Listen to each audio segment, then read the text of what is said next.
Welcome to my channel tips from Ajay. दोस्तों, कहते हैं जहाँ ज्ञान वहाँ सम्मान। और आप पुष्पक नगर में बन रहा है नॉलेज हब, जहाँ उतरेंगे foreign university university of York से लेकर आईआईटी शिकागो तक।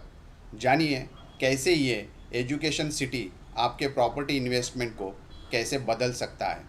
जी हाँ दोस्तों, तो आज का जो विषय है वो है पुष्पक नगर बन रहा है नॉलेज हब, जहाँ उतरेंगी फॉरेन यूनिवर्सिटी। तो हमें ये देखना है कि ये प्रोपोजिशन जो आया है तो उसमें कौन कौन सी यूनिवर्सिटीज़ हैं और कौन कौन से कोर्सेज इस यूनिवर्सिटी में पढ़ाए जाएंगे। तो अगर हम यूनिवर्सिटी की बात करते हैं तो सबसे पहले है university of York, UK based university है। इस यूनिवर्सिटी में अंडर ग्रेजुएट और पोस्ट ग्रेजुएट कोर्सेज रहेंगे कंप्यूटर साइंस से with specialisation in artificial intelligence, cyber security, business economics, creative industry. और ये इनिशियल ऑपरेशंस इसके जो हो रहे हैं ये सेंट्रल मुंबई में चालू है और इसको फुल स्केल कैंपस इसका शिफ्ट हो जाएगा पुष्पक नगर में करीबन 2026-27 के बीच में। दूसरी यूनिवर्सिटी है university Aberdeen, UK based university है। इसमें जो कोर्सेज पढ़ाए जाएंगे ये कंप्यूटिंग एंड डेटा साइंस है, artificial intelligence, business management, economics और एमबीए के प्रोग्राम्स। ये पहली स्कॉटिश एंशियंट यूनिवर्सिटी है जो कैंपस जिसका इंडिया में आ रहा है और ये शेड्यूल हो रहा है 2026-27 में। इसके कुछ अप्रूवल्स पेंडिंग है। तीसरी है यूनिवर्सिटी ऑफ वेस्टर्न ऑस्ट्रेलिया, ये ऑस्ट्रेलिया बेस्ड यूनिवर्सिटी है। इसमें जो पढ़ाया जाएगा ये STEM programmes, business courses, computer science जो स्पेसिफिकली यहाँ पे रहेंगे। और इसकी प्रोग्रेस है ये फर्स्ट इंस्टेंस में बिजनेस कोर्सेज के साथ स्टेम कोर्सेज भी लेके आएगी और पर्टिकुलरली कंप्यूटर साइंस में ये काफ़ी अच्छी मानी जाती है। चौथी जो यूनिवर्सिटी है इलिनियस इंस्टीट्यूट ऑफ टेक्नोलॉजी है, आईआईटी यूएस। और इसकी जो है यहाँ पे जो पढ़ाया जाएगा ये basically engineering, computer science, business degree programmes और कुछ एलिवेट स्टाइल करिकुलम के प्रोग्राम्स रहेंगे। इसके एलओआईज़ के जो है ये स्पेसिफिक डिटेल्स अवेटेड है, बट ये भी यूनिवर्सिटी यहाँ पे पुष्पक नगर में आ जाएगी। और जो पांचवी यूनिवर्सिटी जो है ये इंस्टीट्यूट यूरोपा दी डिज़ाइनिंग, ये इटाली बेस्ड यूनिवर्सिटी है और ये ख़ास तौर पे प्रोडक्ट डिज़ाइन रहेगी, डिज़ाइन कोर्सेज रहेंगे, फैशन डिज़ाइनिंग में रहेगी, विजुअल कम्युनिकेशंस और क्रिएटिव आर्ट्स में यहाँ कोर्सेज पढ़ाए जाएंगे। इसका फोकस है बेसिकली ये क्रिएटिव आर्टिस्ट डिज़ाइन फील्ड्स में रहेगा। तो ये सब यूनिवर्सिटी जिसके नाम अभी हमने लिए, इन्होंने सब ने लेटर ऑफ इंटेंट साइन किया गवर्नमेंट ऑफ महाराष्ट्र के साथ। और जैसे हमें पता है कि नवी मुंबई इंटरनेशनल एयरपोर्ट का पहला इनॉग्रेशन 8 अक्टूबर 2025 में होगा। इसके साथ साथ पैरेलली एरो सिटी का डेवलपमेंट चालू हो जाएगा और उसके साथ साथ पुष्पक नगर का डेवलपमेंट, ख़ास तौर पे एरो सिटी और एडू सिटी, इसके अंदर ये डेवलपमेंट दिखाई देगा। और जिस तरह से ये यूनिवर्सिटी आएगी तो पुष्पक नगर एजुकेशन का हब ये नोड में हमें दिखाई देगा।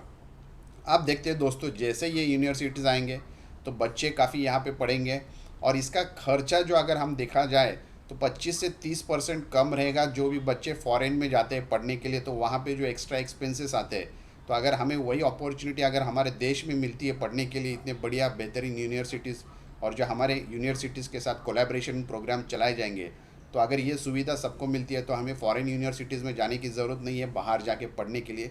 वो खर्चा बच जाएगा और हमारे देश में ही बढ़िया ऑप्शंस हमें मिल सकते हैं। आप देखते हैं दोस्तों, जैसे यूनिवर्सिटीज़ आएगा तो डेफिनेटली इसका इम्पैक्ट आपका प्रॉपर्टी और बाकी इकोनॉमिक डेवलपमेंट में दिखाई देगा। तो कौन कौन से सेक्टर्स में स्पेसिफिकली आपको डेवलपमेंट दिखाई देगा, तो बेसिकली अगर हम प्रॉपर्टी की बात करते हैं तो हायर रेसिडेंशियल डिमांड बूस्ट होगा। खास तौर पे स्टूडेंट्स ज़्यादा पढ़ने आएंगे, फैकल्टी, एडमिनिस्ट्रेटिव स्टाफ, इनकी हाउसिंग को लेके काफ़ी डिमांड बूस्ट होगी। पीजी अकोमोडेशंस और जितने भी फ्लैट्स क्लोजेस है ये कैंपस यूनिवर्सिटी के बाजू में डिमांड रेज होगी। दूसरा होगा आपका प्रॉपर्टी वैल्यू एप्रिसिएशन होगा। जैसी डिमांड रेज होती है, हाउसिंग प्राइसेस बढ़ते हैं, ये काफ़ी बाइंग और रेंटिंग का ऑप्शन काफ़ी खुल जाता है। और जो एरिया को ज़्यादा कनेक्टिविटी मिलती है, खास तौर पे एडू सिटी जहाँ पे डेवलपमेंट होती है, पुष्पक नगर या एरो सिटी, वहाँ पे आपको ये प्रॉपर्टी वैल्यू एप्रिसिएशन के केसेस दिखाई देंगे। तीसरा है दोस्तों इंफ्रास्ट्रक्चर डेवलपमेंट। जैसा हमने जाना है कि एयरपोर्ट के जो भी आजू बाजू में जो भी नोड्स हो गए उसमें इंफ्रास्ट्रक्चर डेवलपमेंट होगी।